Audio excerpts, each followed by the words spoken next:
आज की इस वीडियो में हम लोग NCERT exemplar electric charges and field के प्रैक्टिस प्रॉब्लम डिस्कस करने वाले हैं। ये हमारा एमसीक्यू फर्स्ट होने वाला है। एमसीक्यू फर्स्ट मतलब जो सिंगल करेक्ट होता है, 4 ऑप्शन में से केवल एक ऑप्शन ही सही होगा। वीडियो के नेक्स्ट पार्ट में हम एमसीक्यू सेकंड लेके आएंगे और थर्ड पार्ट में हम वेरी शॉर्ट और शॉर्ट आंसर क्वेश्चन को डिस्कस करेंगे। चलिए स्टार्ट करते हैं। तो पहला क्वेश्चन है, इन फिगर 1.1, ये फिगर हमें गिवन है to positive charges Q2 and Q3। यहाँ पर हमारा Q2 है, Q2 भी पॉजिटिव है और Q3 भी पॉजिटिव है। Fixed along the y axis पे दोनों चार्ज हैं। Exert a net electric force in the positive x direction on A charge Q1। यानी इन दोनों के द्वारा जो इस पे नेट फोर्स लग रहा है वो राइट साइड लग रहा है, पॉजिटिव x एक्सिस के अलोंग। आगे पढ़ते हैं। If a positive charge capital Q is added at a point x, 0। बाकी कॉन्फ़िगरेशन सेम है, हमने बस यहाँ पर एक positive charge plus Q add कर दिया, ये भी पॉजिटिव है। The force on Q1 is, तो देखिए ध्यान से, अगर मैं इन दोनों पॉइंट्स को मिला दूं, ये दोनों ही Q2 और Q3 जो है वो Q1 से सिमेट्रिक है, सिमेट्रिक। अब अगर Q1 पॉजिटिव हुआ, अगर ये Q1 पॉजिटिव हुआ तो Q2 Q1 को रिपल करेगा इधर की तरफ। मेरी बात समझिएगा, अगर Q1 पॉजिटिव हुआ तो Q2 Q1 को रिपल करेगा along the straight line joining the charges. और अगर Q1 पॉजिटिव हुआ तो Q3 भी रिपल करेगा, यानी इसका फोर्स आएगा इधर की तरफ और इसका फोर्स आएगा इधर की तरफ। तो इस पर नेट फोर्स किधर आएगा? लेफ्ट में आएगा, क्योंकि नेगेटिव x डायरेक्शन होगा। आई एम अज्यूमिंग कि both the charges are equal, और इक्वल नहीं भी होंगे तो पॉजिटिव x एक्सिस के अलोंग तो नहीं आ सकता। और अगर नेगेटिव x में है तो डेफिनेटली ये डिस्टेंस सेम है, तो दोनों के जो y कंपोनेंट होने चाहिए वो कैंसिल होने चाहिए, तभी ये नेगेटिव x में आएगा। खैर, ये पॉजिटिव x डायरेक्शन दिया है, इसका क्लियरली मतलब हो गया कि जो हमारा Q1 है वो नेगेटिव होगा, क्योंकि जैसे ही Q1 नेगेटिव होगा ये Q2 इसको अट्रैक्ट करेगा अपनी तरफ, लेट्स से F फोर्स से। ये Q3 भी F फोर्स से ही अट्रैक्ट करना चाहिए अगर ये सिमेट्रिक लोकेशन है तो, जैसे ये एंगल थीटा है और ये भी एंगल थीटा है, तो क्योंकि तभी इनके साइन वाले कंपोनेंट क्या हो जाएंगे? कैंसिल। तो खैर, ये आ गया हमारा पॉजिटिव x, तो हम ये श्योर हो गए कि नेगेटिव है। अब जैसे ही हमने देखा कि इन दोनों का रिजल्टेंट इस पे एक फोर्स आ रहा है लेफ्ट की तरफ, इन दोनों का रिजल्टेंट। अब ये पॉजिटिव चार्ज रखा हुआ है और ये नेगेटिव है, तो ये पॉजिटिव क्या करेगा नेगेटिव को? ये पॉजिटिव चार्ज इस नेगेटिव चार्ज को क्या करेगा? अपनी तरफ अट्रैक्ट करेगा, यानी इस पे एक और फोर्स आएगा टूवर्ड्स राइट। तो ये वाला फोर्स पहले से ही राइट साइड है, पॉजिटिव x एक्सिस के अलोंग, जो Q2 और Q3 की वजह से, और इस कैपिटल Q की वजह से भी पॉजिटिव x एक्सिस में ही फोर्स आ रहा है। तो इन दोनों फोर्सेस की डायरेक्शन क्या हो गई? सेम हो गई। ये दोनों ऐड हो जाएंगे, अगर ऐड हो जाएंगे तो फोर्स क्या हो जाएगा? इंक्रीज हो जाएगा। चलिए पढ़ते हैं ऑप्शंस को। पहला ऑप्शन है cell increase along the positive x axis, तो यही तो ट्रू है। ये हो गया हमारा पहला ऑप्शन, ही क्या हो गया हमारा? सही हो गया। बाकी ऑप्शन भी पढ़ लें। Cell decrease along the positive x axis, decrease तब होता जब ये कैपिटल Q नेगेटिव होता, क्योंकि अगर ये नेगेटिव होता तो ये इसको रिपल करता, तो फोर्स रिड्यूस हो जाता। Shall point along the negative x direction, तो ये भी गड़बड़ है। मतलब हो सकता था, लेकिन कब होगा ये? जब ये नेगेटिव होता और नेगेटिव का फोर्स ज्यादा होता।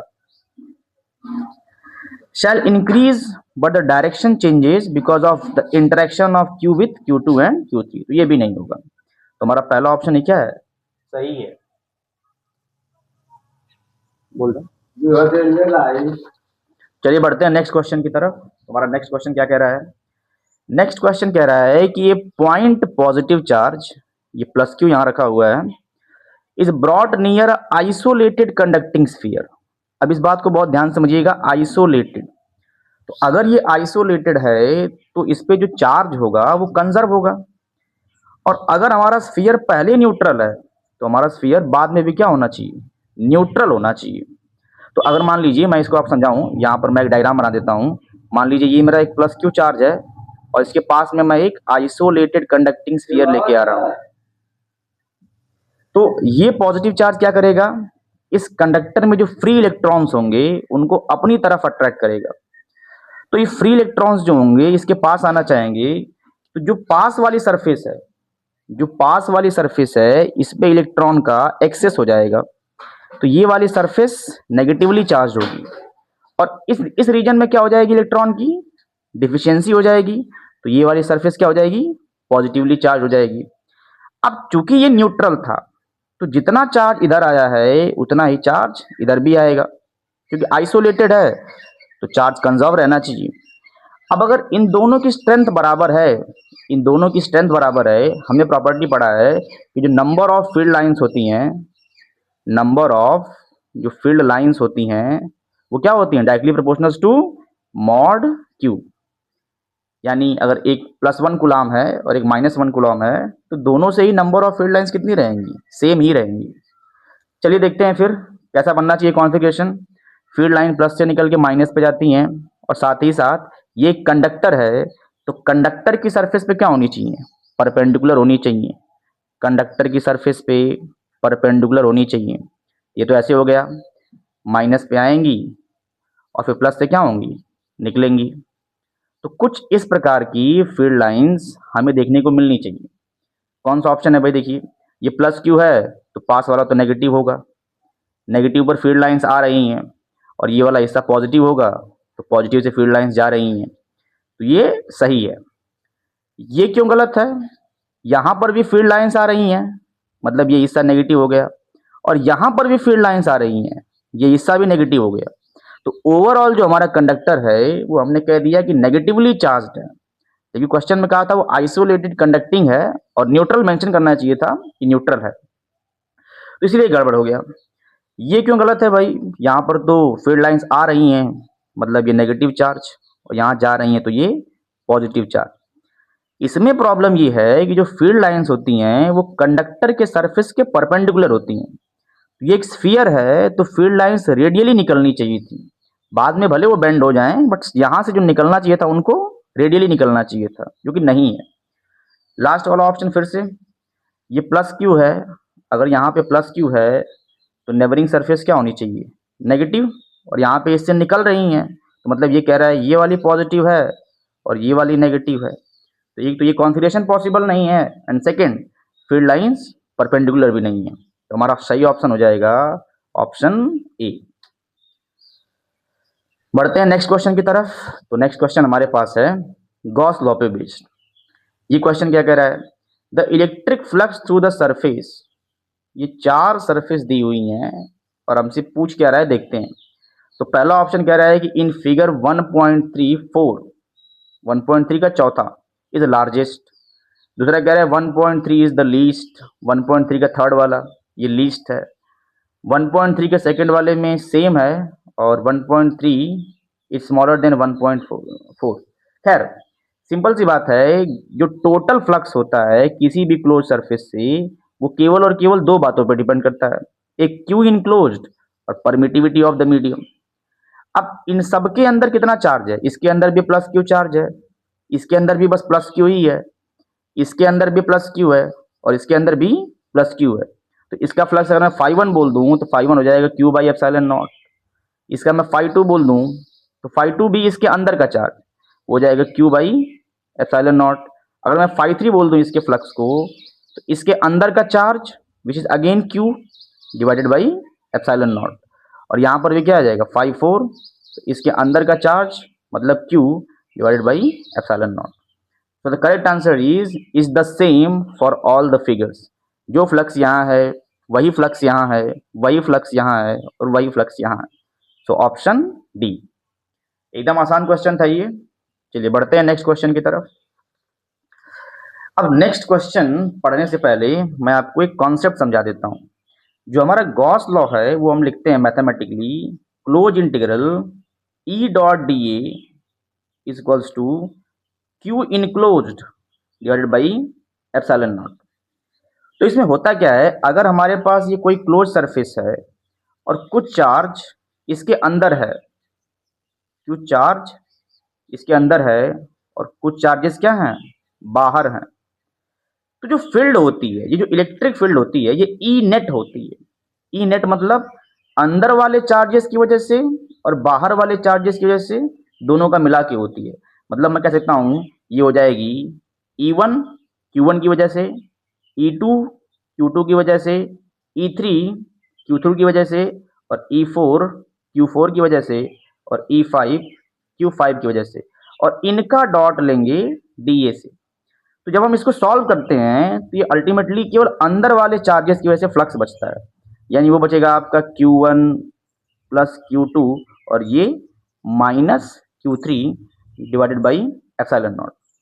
ऐसा क्यों होता है? ऐसा इसलिए होता है, जैसे मान लीजिए यहाँ पर ये चार्ज जो है ये Q4 बाहर है, ये जो भी रैंडम शेप का फ्लक्स होगा, ये गॉसियन सरफेस होगी, जितनी फील्ड लाइन इसमें एंटर करेंगी इसकी वजह से, इस Q4 की वजह से जितनी फील्ड लाइन इसमें एंटर करेंगी, उतनी फील्ड लाइन क्या करेंगी, इससे एग्जिट भी करेंगी।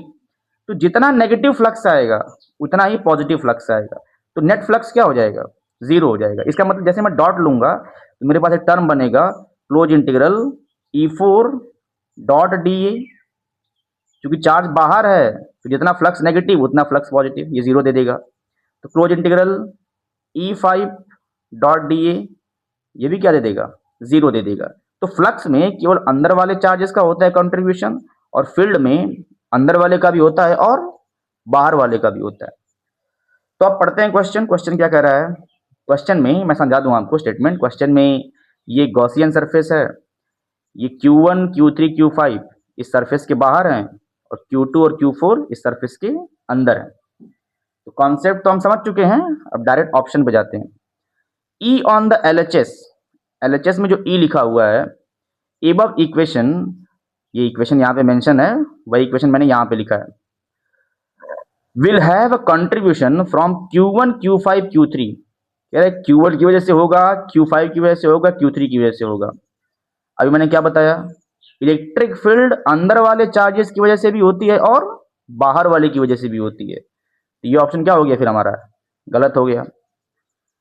E on the LHS of the above equation, आप इसी इक्वेशन को देखिए, will have a contribution from all charges, यानी इलेक्ट्रिक फील्ड में सारे चार्जेस का कंट्रीब्यूशन है, तो यहां तक तो ठीक है। While Q on the RHS, RHS में जो Q लिखा हुआ है, Q on the RHS will have a contribution from Q2 and Q4, तो RHS में तो बस अंदर वाले चार्जेस होते हैं, और अंदर वाले चार्जेस क्या हैं, Q2 और Q4। तो ये बात बिल्कुल सही है। अब चूंकि ये सिंगल करेक्ट है तो आप चाहो तो बाकी के ऑप्शन पढ़ो भी नहीं, बट ठीक है पढ़ लेते हैं फिर भी। E on the LHS of the above equation will have a contribution from all charges, यहां तक तो ठीक है ये भी। While Q on the RHS will have a contribution from Q1 Q3 Q5, Q1 Q3 Q5 बाहर है, और मैंने कहा जो भी चार्जेस बाहर होते हैं फ्लक्स में उनका कंट्रीब्यूशन नहीं होता है, क्योंकि उनकी वजह से जितनी फील्ड लाइंस एंटर करेंगी उतनी फील्ड लाइंस क्या होंगी, एग्जिट भी करेंगी। Both E on the LHS and Q on the RHS will have the contributions from Q2 and Q4, केवल और Q2 और Q4 का होगा इलेक्ट्रिक फील्ड में भी। तो मैंने अभी समझाया इलेक्ट्रिक फील्ड में अंदर वाले का भी होता है और बाहर वाले का भी होता है, तो ये ऑप्शन भी गलत और ये ऑप्शन भी गलत। चलिए बढ़ते हैं नेक्स्ट क्वेश्चन की तरफ। तो नेक्स्ट क्वेश्चन में हमसे कह रहा है कि एक हमारे पास इलेक्ट्रिक डाइपोल है, ये हमारे पास एक इलेक्ट्रिक डाइपोल है और कुछ इस प्रकार की फील्ड में रखा हुआ है जो नॉन यूनिफॉर्म फील्ड है। Figure 1.5 shows the electric field lines in which an electric dipole P is placed as shown, ये हमारा 1.5 फिगर है। Which of the following statements are correct? तो पहले मैं डायरेक्ट इसको सॉल्व कर लूं, देखो क्या आता है आंसर। ये माइनस क्यू है, तो नेगेटिव चार्ज पर जो फोर्स लगता है वो इलेक्ट्रिक फील्ड का अपोजिट डायरेक्शन में लगता है, यानी इस माइनस क्यू चार्ज पर जो फोर्स आएगा वो आएगा लेफ्ट में, इसको मैंने F1 बोल दिया।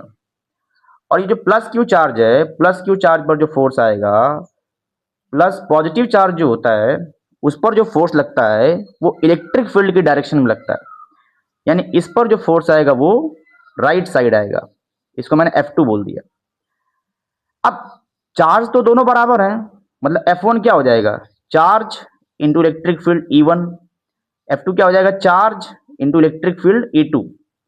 यहां पर फील्ड लाइन पास पास हैं तो यहां की इलेक्ट्रिक फील्ड स्ट्रांग होगी, और यहां पर फील्ड लाइंस थोड़ी गैप हैं, गैप ज्यादा है, तो यहां पर इलेक्ट्रिक फील्ड क्या होगी, वीक होगी। तो इसका मतलब E1 बड़ा होगा और E2 छोटा होगा। तो F1 हमारा बड़ा आएगा और F2 छोटा आएगा। लेफ्ट वाला फोर्स बड़ा है, राइट वाला फोर्स छोटा है, तो नेट फोर्स किधर आएगा इस डाइपोल पे, नेट फोर्स किधर आएगा, लेफ्ट की तरफ। ऑप्शन पढ़ लें, the dipole will not experience any force, ये तो यूनिफॉर्म इलेक्ट्रिक फील्ड में होता है, ये ऑप्शन नहीं होगा। The dipole will experience a force towards right, अभी हमने क्या देखा, लेफ्ट में लग रहा है, तो ये भी नहीं होगा। The dipole will experience a force towards left, जी हाँ, बिल्कुल सही आंसर है।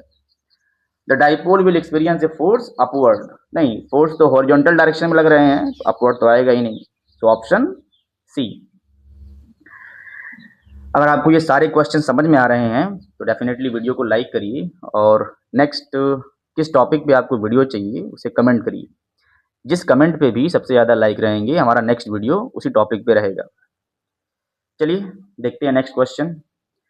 ए point charge plus Q is placed at a distance d from an isolated conducting plane.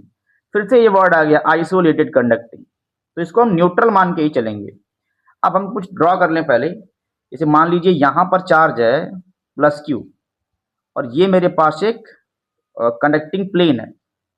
मैं मान ले रहा हूँ कि ये फाइनाइट लेंथ का है, फाइनाइट और इनफाइनाइट में भी प्रॉब्लम आ जाएगा, फिर आंसर बदल जाएंगे उसके हिसाब से, फाइनाइट और इनफाइनाइट के हिसाब से। तो जो हमारा पी पॉइंट है, जो हमारा पी पॉइंट है, वो पी पॉइंट जस्ट अवे, यहाँ पर ये पॉइंट है, यहाँ पर ये पी पॉइंट है।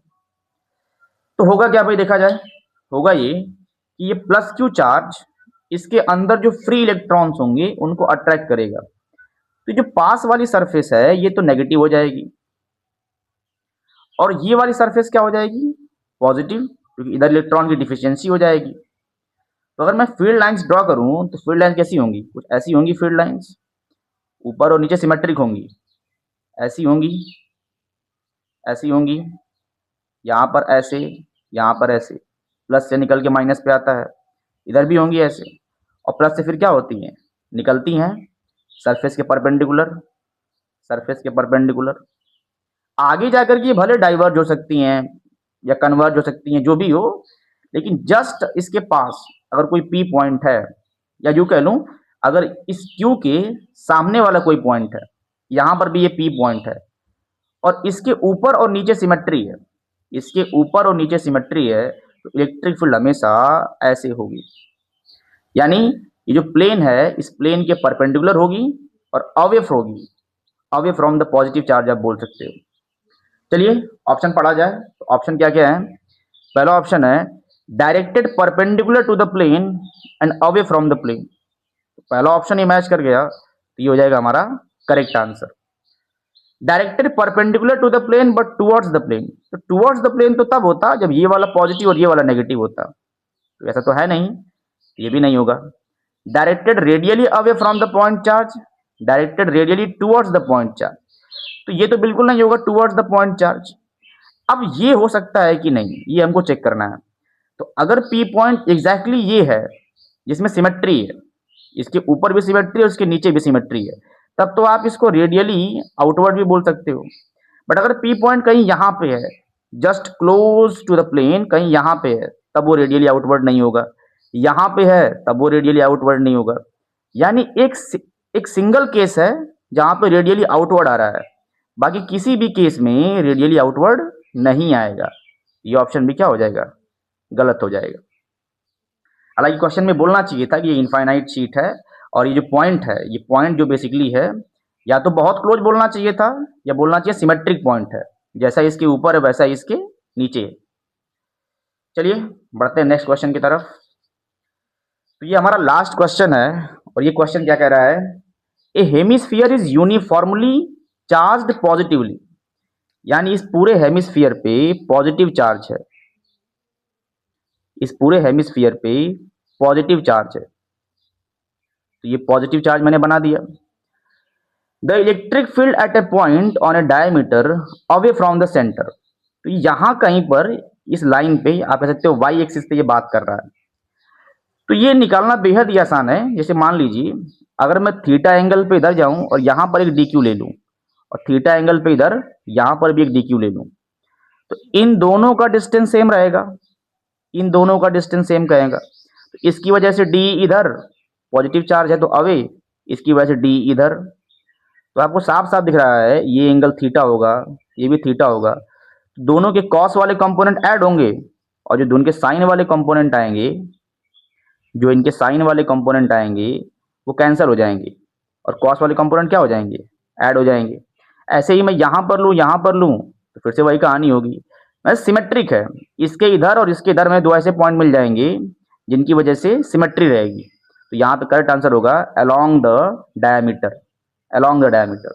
परपेंडिकुलर टू डायमीटर नहीं, पैरेलल टू डायमीटर बिल्कुल सही। At an angle tilted towards the diameter, at an angle tilted away from the diameter. तो मैं यहाँ पे आपको एक होमवर्क क्वेश्चन देता हूँ। ये तो मान लीजिए हमने वर्टिकल डायमीटर पे बताया, अगर ये पूरा स्फीयर होता तो। अगर मैं इस हेमिस्फीयर के डायमीटर की बात करूं, इस पॉइंट की बात करूं, तो इस पॉइंट पे कौन सा ऑप्शन होगा, इसको ट्राई करिएगा। और अगर यहाँ तक आपने वीडियो को कम्प्लीटली देखा है तो चैनल को डेफिनेटली सब्सक्राइब करिएगा।